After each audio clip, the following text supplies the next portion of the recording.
চায়ের দোকানের সামনে বড় বড় করে লেখা রয়েছে, ছি ছি ছিটে ননি ছি, তোমার দুঃখে চায়ের দোকান খুলেছি। প্রেমে ব্যর্থ নাকি সাফল্য? চায়ের দোকানের এমন নামকরণ দেখে কৌতূহল দেখা দিয়েছে স্থানীয়দের মধ্যে। এবার ভাইরাল গানে চায়ের দোকান খুললেন বাঁকুড়ার এক ডোকরা শিল্পী। ইতিমধ্যেই দোকানে ভিড় জমাচ্ছেন অগণিত চা প্রেমীরা। ছি ছি ছিড়ে ননি ছি, এই ভাইরাল গানটি প্রায় সকলেরই মুখে মুখে ঘোরে। গানটা ব্যাপক হারে ভাইরাল হয় বেশ কয়েক মাস আগে। এবার সেই গানটার মুখ্য লাইনটাকে তুলে ধরে চায়ের দোকান শুরু করলেন বাঁকুড়ার যুবক বলরাম কর্মকার। বাঁকুড়া শহরের অদূরে বিখ্যাত ডোকরা শিল্পের গ্রাম বিকোনার সামনে একটি চায়ের দোকান, আর তার সামনে হোর্ডিংয়ে বড় বড় করে লেখা, ছি ছি ছিড়ে ননি ছি, তোমার দুঃখে চায়ের দোকান খুলেছি। এবার প্রশ্ন, প্রেমে ব্যর্থ নাকি সাফল্য? ডোকরা শিল্পী এবং চা দোকানের মালিক বলরাম কর্মকার বলেন, মানুষটাকে ধরে রাখতে পারেনি, কিন্তু ওই নামে চায়ের দোকান খুলেছি। গানটাও খুব সুন্দর।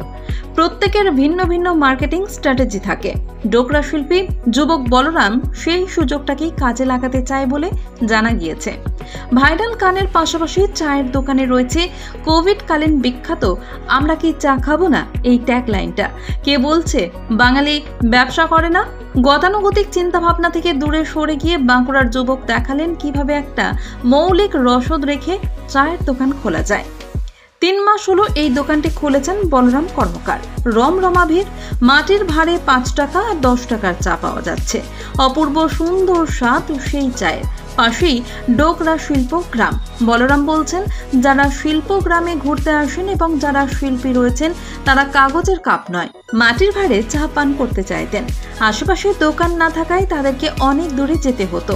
সেই সুযোগের সদ্ব্যবহার করে চায়ের দোকানটি খোলেন তিনি। চায়ের দোকানে দেখুন, আমি প্রথমেই কথা বলতে চাই, প্রত্যেকটা মানুষের একটা একটা করে পুরনো ইতিহাস থাকে। সেভাবে আমারও কিছু ইতিহাস আছে সেই অনুপ্রেরণাতে, এবং এই গানটা এত সুন্দরভাবে ভাইরাল হয়েছিল, মানুষের মনে ছুঁয়েছিল। সেইখান থেকে চিন্তা ভাবনা আসলো যে আমারও এরকম ব্যাপার, গানটারও সেইভাবে মিক্স করে এই জিনিসের নামটা রাখলাম। একটা ইউনিক এবং শুনতেও ভালো লাগবে, প্রত্যেকটা মানুষের শুনলে খুবই ভালো লাগবে, এই জন্য এই নামটা আমি রেখেছি। ভালোবাসার মানুষকে মানে এই দোকানের নাম রেখে কি মানে একদম একদম একদম দেখুন, ওনাকে তো হয়তো রাখতে পারলাম না, কিন্তু স্মৃতিচিহ্ন হিসাবে এই জিনিসটা থেকে গেল এবং নামটাও হলো খুবই সুন্দর নাম। আপনাদেরও ভালো লাগবে, ছি ছি ছিড়ে ননি ছি, তোমার দুঃখেই আমি চায়ের দোকান খুলেছি। হ্যাঁ, একদম চা খাবো না, এটা আমাদের একটা চা কাকা, ভাইরাল কাকা, যেটা আমাদের চা খাবো না, আমরা গ্রুপে যে কেউ বলে চা খাবো না, আমরা খাবো না আমরা চা, খুবই সুন্দর।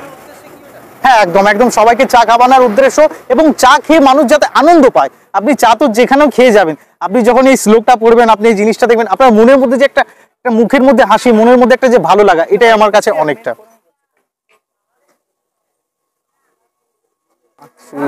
কতদিন হলো দোকানটা আমি হলো 3 মাস হলো স্টার্ট করেছি আমাদের এখানে, এবং কাস্টমাররা যারা আসেন আমাদের এখানে ডোকরা শিল্প, আপনি এখানে আসলে আমাদের ডোকরাও দেখতে পাবেন, 500 বছর পুরনো ডোকরা শিল্প এবং দোকান। এখানে কাস্টমারদেরকে চা খেতে গেলে অনেকটা দূরে যেতে হতো, এবং ওনারা একটু মাটির ভাড়ে চা খেতে চাইছেন, যেটা এখানে হতো না।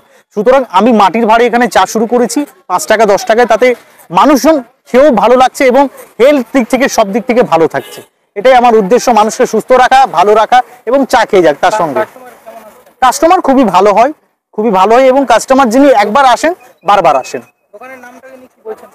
দোকানের নামটা দেখে তো এক তো খুবই হাসছেন এবং ওনাদের ভালো লাগছেন, এবং ওনাদের যারা রিলেটিভ আছে বা বন্ধু বান্ধব আছে তাদেরকেও আসার জন্য বলছেন। এটা আমার কাছে খুবই ভালো লাগছে। একটা চায়ের দোকানের যে একটা ইউনিক এই যে আমি নামটা করতে পেরেছি, সেটা আমারও ভালো লাগছে এবং ওনাদেরও ভালো লাগছে। ভালোবাসার মানুষ চলে গিয়ে দুঃখ নেই, কিন্তু সেই আনন্দটা একদম একদম একদম রয়ে গেছে। একদম ঠিক কথা বলেছেন, এইভাবেই চলে যেতে চাই। শিল্পীর সাথে সাথে এই চা দোকানটাও চালাচ্ছি, আপনারা আশীর্বাদ করবেন যেন আরো এগোতে পারি। ধন্যবাদ। আমার নাম হচ্ছে বলরাম কর্মকার, আমি একজন ডোকরা শিল্পী এবং পাশাপাশি আমার একটা চায়ের দোকান আছে। চা খুব ভালো করে। প্রতিদিন খান না? হ্যাঁ, প্রতিদিন প্রায় খাই। এদিকে যাতায়াত করেন? যাতায়াত এই সামনে ঘোষ মিষ্টান্ন ভান্ডার থাকে। কতদিন হয়েছে দোকানটা আমার দেখছি প্রথম দিকে। এই যে দোকানের নাম রাখা হয়েছে ছি ছি ছিড়ে ননি ছি, তোমার দুঃখে আমি চায়ের দোকান খুলেছি, এই দোকানের নামটাকে নিয়ে কি বলবেন? এবং এই ট্রেন্ডিং গান নাম খুব ভালো, দেখে শুনে ভালো লাগছে। আচ্ছা, একটু অন্যরকম মনে হচ্ছে দোকানটা। দোকানদারকে জিজ্ঞাসা করেননি দোকানের নাম কেন এরকম রাখা হয়েছে? না না আমার দেখে মনে মনে ভালোই করেছে নামটা, এটাই মনে হয়। বেশ মজা সহকারেই চা খাচ্ছে। হ্যাঁ হ্যাঁ, আপনার নাম? বিদ্যুৎ ঘোষ।